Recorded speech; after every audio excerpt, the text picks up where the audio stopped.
Want your game to go from looking like this to looking like this? Well, today I'm going to tell you exactly how to do so and why this is going to improve your gameplay, not only making your computer run better, smoother, and your console and your Xbox also run at a better frame rate. Today I'm going to show you guys exactly what changes you need to make into graphics to exponentially better your game quality and exponentially better you being able to see people or enemies at a better, longer distance. So with that being said, let's dive in and talk about the graphics. Now in this graphic settings, I will be covering both PC and console settings, so it doesn't really matter which system you are. There's only a couple of differences, and we're going to talk about the display. So for you guys that are out there that are on PC, you're going to want to pay close attention to here. So one thing I want to recommend, guys, if you're running a display mode, if you run, there's borderless and then there's full screen. Full screen will give you more flexibility. I personally run borderless because I have to alt tab a lot.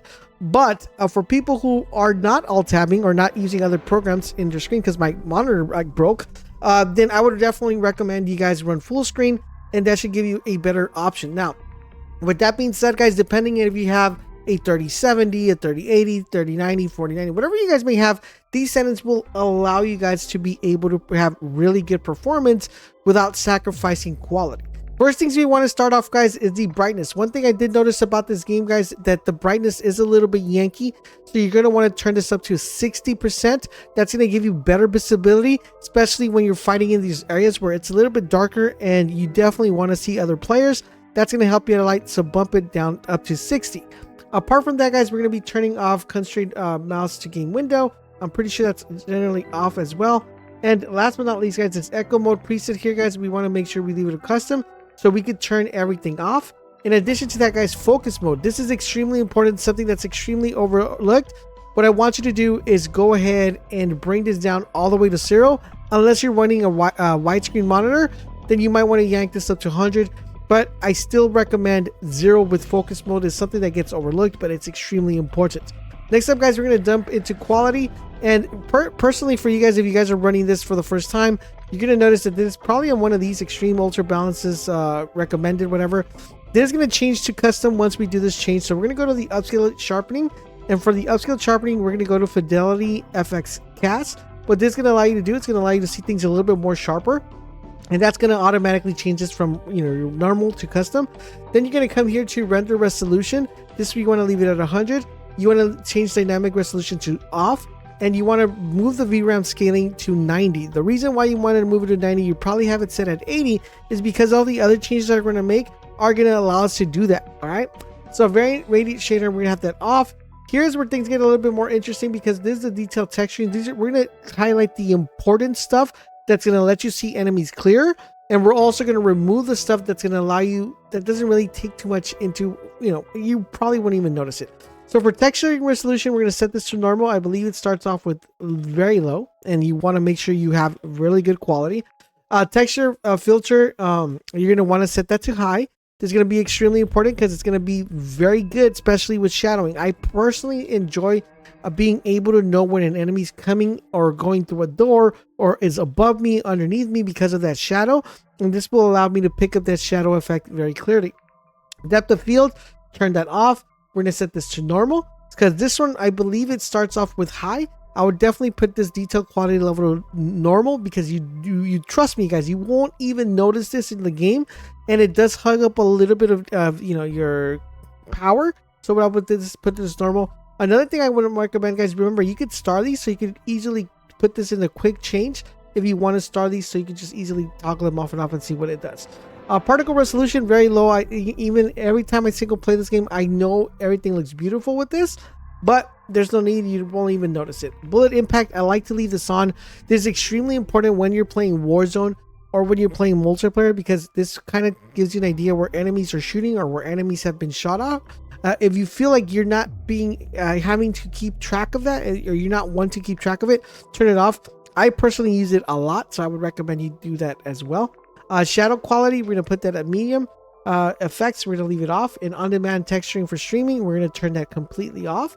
Local texturing, we're going to set that to low. And shadow is extremely important for me. Once again, I told you guys, shadowing is extremely important. You can see this here on the comparison of the image. You can see the shadowing kicking off and being more present and more predominant the higher it is.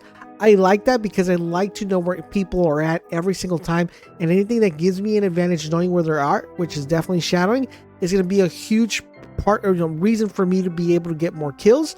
And as you see right there, just on the fence, you'll notice that one is more detailed, one is less detailed. I want to know if it's an enemy, if it's a gun. I want to know. So this is, I would highly recommend you guys turn this on.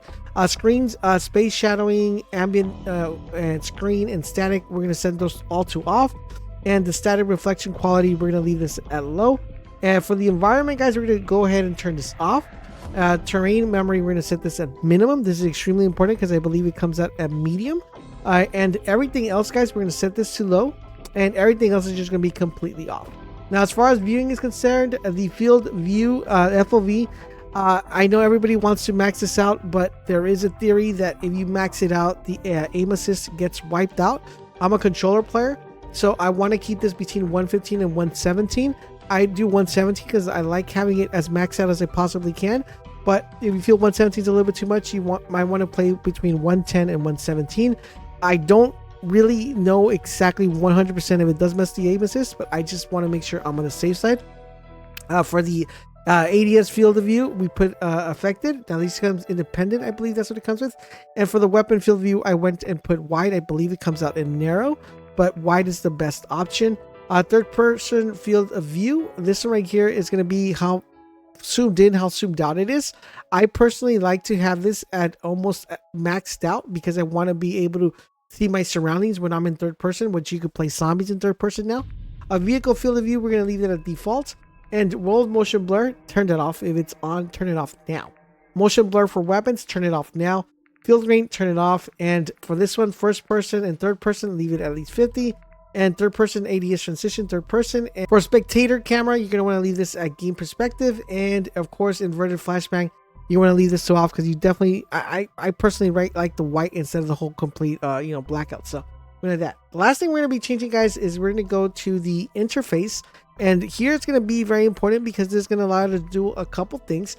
Number one, it's going to allow us to see enemies on the minimap better. And that's always extremely important. All right, so now that you have your graphics already fixed and already set up, the next thing you need to do is make sure that your controller is optimized. I have a controller video that you guys are definitely going to want to check out.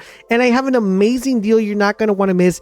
You're going to be able to pick up an Xbox Elite controller for only $80. It's the cheapest price you'll probably be able to get it. So act now and pick it up. I'm going to leave a link down below to my TikTok so you can buy it off of there and you will be able to save that huge amount of money and get yourself an Elite controller now. So make sure you guys check it out. Thank you guys for watching and I'll catch you guys on the next video.